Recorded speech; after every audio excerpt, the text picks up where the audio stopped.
Namaskaram, Sadhguru. In one of your quotes, you say that we should not judge a person's spiritual evolution based on their behavior. I am unable to understand that because I have always believed people who are kind and compassionate are spiritually evolved. Could you please help me understand the context of that quote? Well,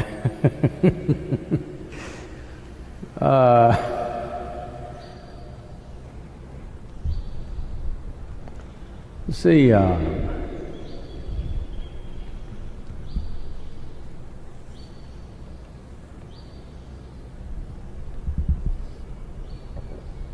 one time, at a certain segment of my school-going time, I can't call it education, but school-going time, I was in certain type of schools where moral science was an important part of their thing. I was in missionary schools, so they are always trying to teach us three magic words.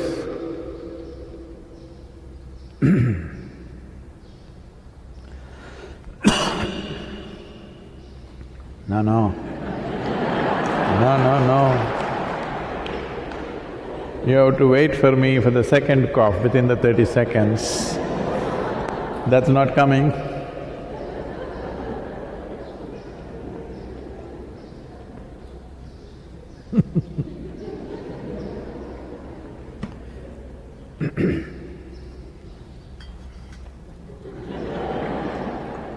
I've been tested and certified, okay?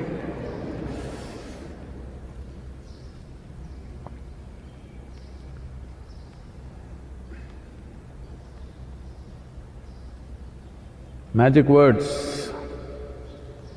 I'm sure all of you have gone through those magic words.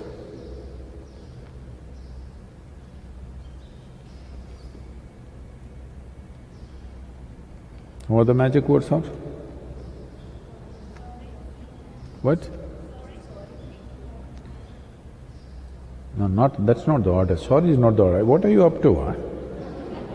Sorry is not the first one. Please, sorry and thank you.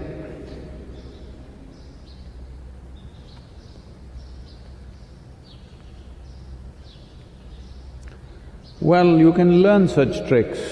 I'm not saying you should not say this. If the magic is happening within you and those words came, fantastic. No magic in you, you just got the words. You have a sense of entitlement, but you say please doesn't mean anything. It's better at least you show who you are.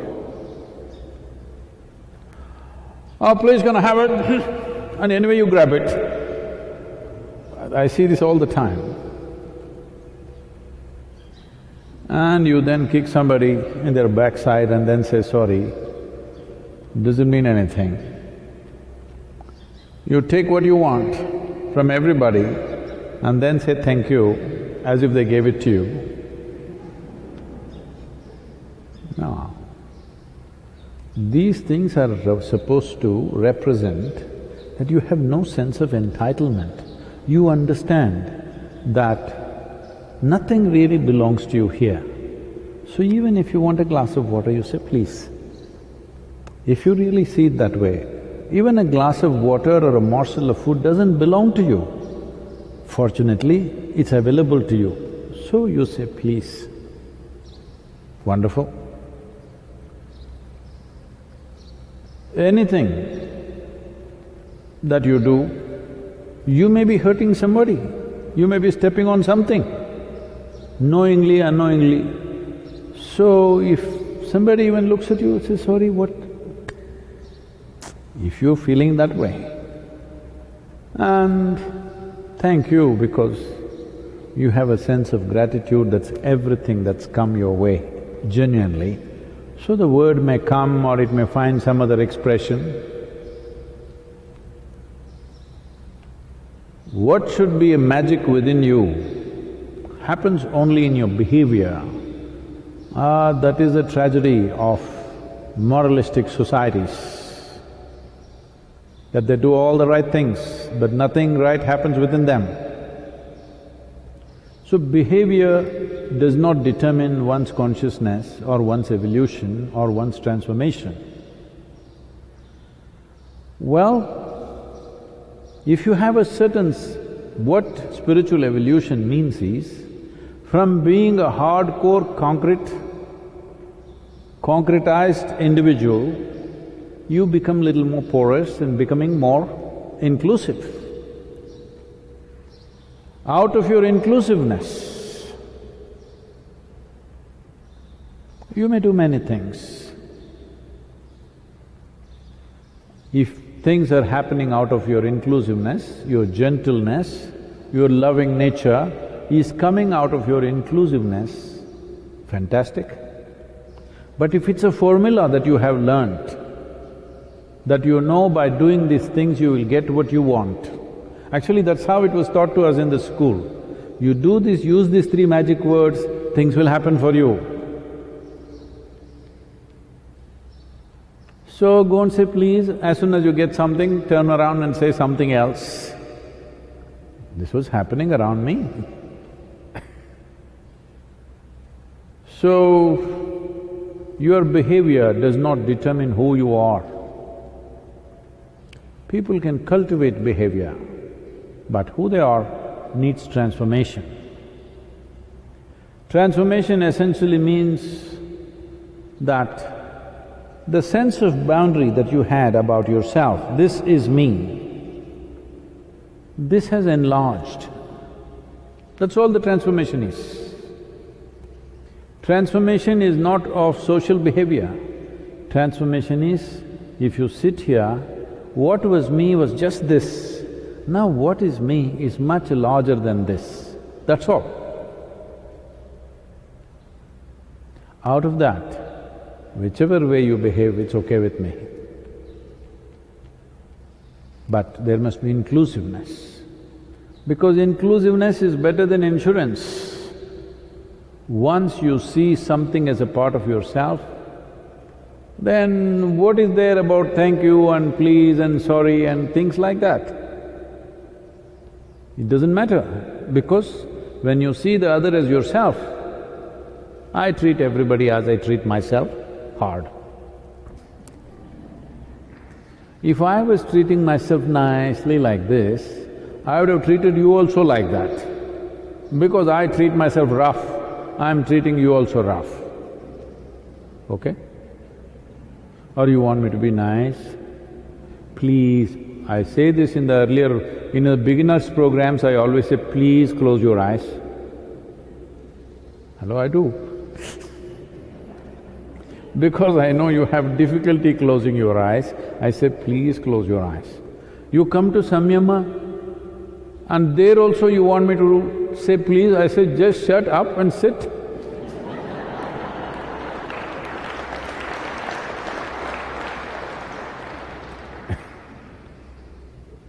By then, you should have understood the significance. Right now, this is just the second, third day of the lockdown. First day you did not understand. By now you should have understood what it means. Now we cannot say, please keep 6 feet distance. We'll have a 6-foot stick and push you like that, because in 3 days if you still did not understand what is 6 feet, hello?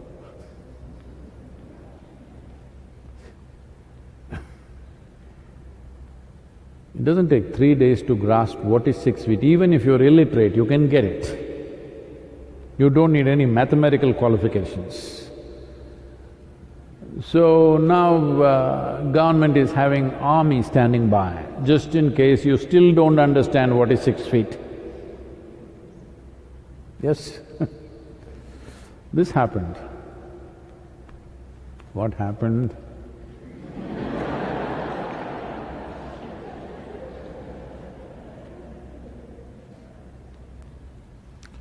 So one day Shankaran Pillai came home His wife complained about their 12-year-old boy that this boy is not listening to me, you have to fix him now. So the Shankaran Pillai went about looking for the boy. Boy was hiding in the garden. He caught him by his ears and he said, "You fool, do you think you're better than me, that you don't listen to your mother?"